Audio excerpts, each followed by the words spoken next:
Welcome back to your YouTube channel. I'm again here. I'm Shashi Sisodia, and today we are going to do financial management part 2, in which we will do investment decision.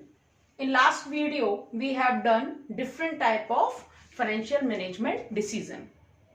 तो आज हम इस class में करने वाले हैं investment decision and it's factor affecting.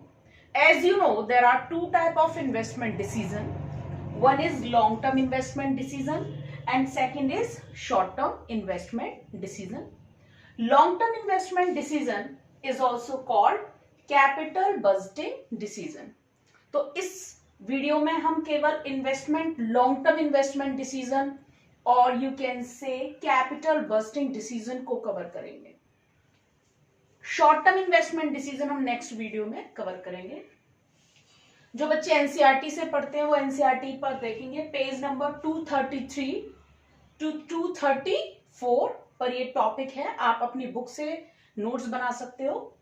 तो what is capital budgeting decision? You know, capital budgeting decision means investing the fund into long term assets. So this decision is very crucial and very important decision. Why it is very important and crucial? Because it affects the earning capacity of a business. किसी भी business की earning capacity depend करती है कि किस तरीके से fund long term assets में इन्वेस्टेड है. एंड अदर यू कैन से फैक्टर्स और other there are some factors which also should be taken in consideration while taking this decision, because the long term growth of a business depends on capital busting decision. कि business long term में कितना grow करेगा वो depend करता है कि हमने fixed assets में कितना money invest किया है. Second is large amount of investment. This is also very important decision. इस decision को लेते टाइम फाइनेंशियल मैनेजर को बहुत ज्यादा फोकस करना पड़ेगा, बहुत ज्यादा एनालाइज करना पड़ेगा प्रोजेक्ट्स को. क्योंकि ह्यूज अमाउंट और लार्ज अमाउंट जो मनी का है that is invested in fixed assets. वो ह्यूज अमाउंट उसमें इन्वेस्ट होगा. आप भी जब घर पर कोई गाड़ी खरीदते हो तो आप एजेंसी पर जाते हो, डिफरेंट बहुत तरीके की गाड़ियों को देखते हो, एनालाइज करते हो कि कौन सी गाड़ी है, क्या उसके फंक्शन है, उसकी क्या माइलेज है या उसकी क्या प्राइस है, किस तरीके से हमको मैक्सिमम बेनिफिट होगा या मैक्सिमम उससे हमें सर्विसेज मिलेंगी कम इन्वेस्टमेंट में. तो आप कोई भी फिक्स असेट्स घर बनाते हो तब भी आप लोकेशन देखते हो किस एरिया में आपको परचेज करना है.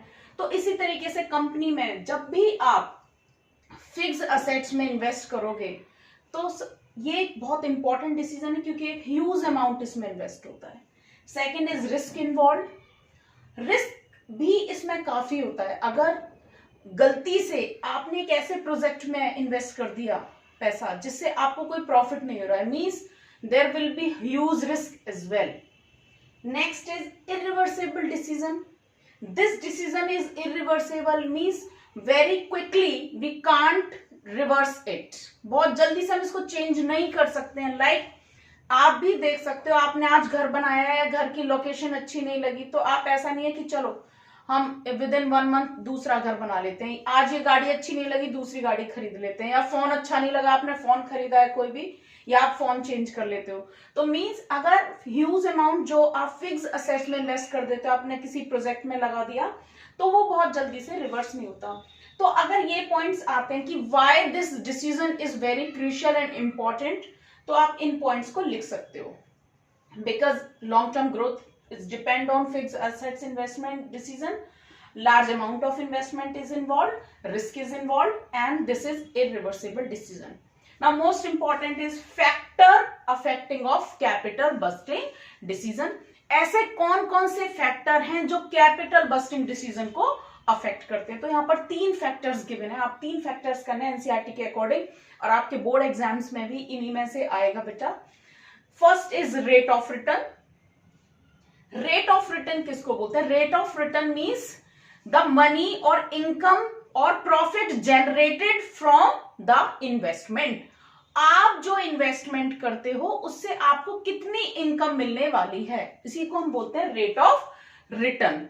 Like there are two type of project A, project B.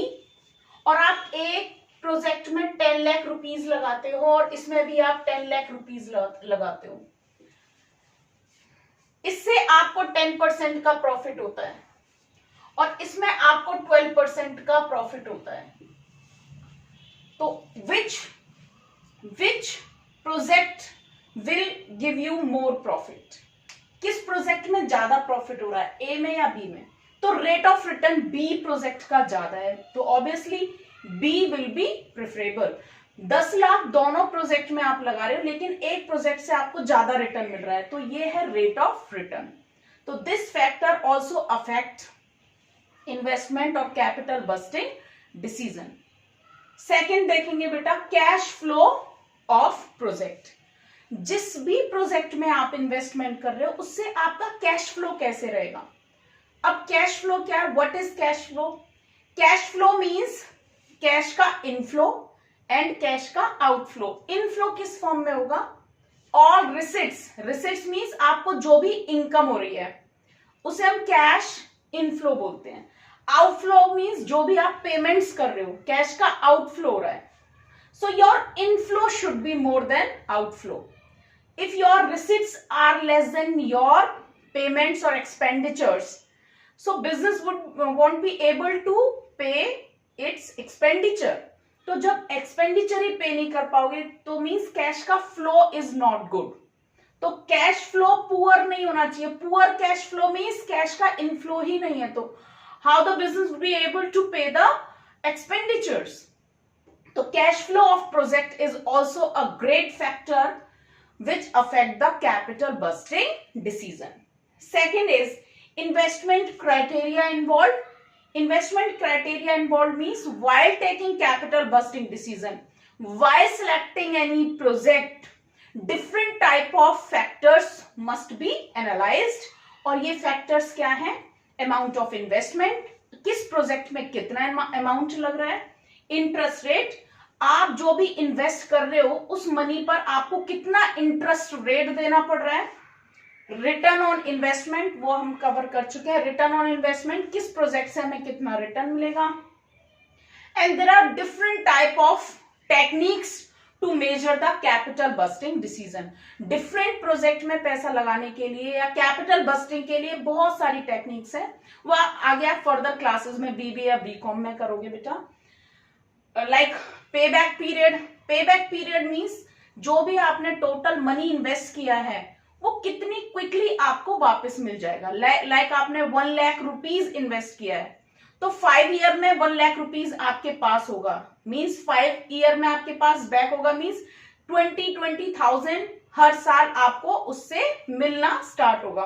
तो ये पेबैक पीरियड आप लेमैन लैंग्वेज में इसको समझ सकते हो. तो investment criteria involve means different type of factors are analyzed while taking this capital budgeting decision. ये मैंने आपको समझा दिया. आप अपनी बुक से एनसीईआरटी से page number 233 and page number 234 पर जाओ और वहां से इन टॉपिक से रिलेटेड अपने रीड करो लाइंस और नोट्स बनाओ. नेक्स्ट वीडियो में मैं कवर करूंगी शॉर्ट टर्म इन्वेस्टमेंट डिसीजन या वर्किंग कैपिटल डिसीजन. आज तक के लिए हम यहीं खत्म करते हैं topic. Thank you and bye bye, take care.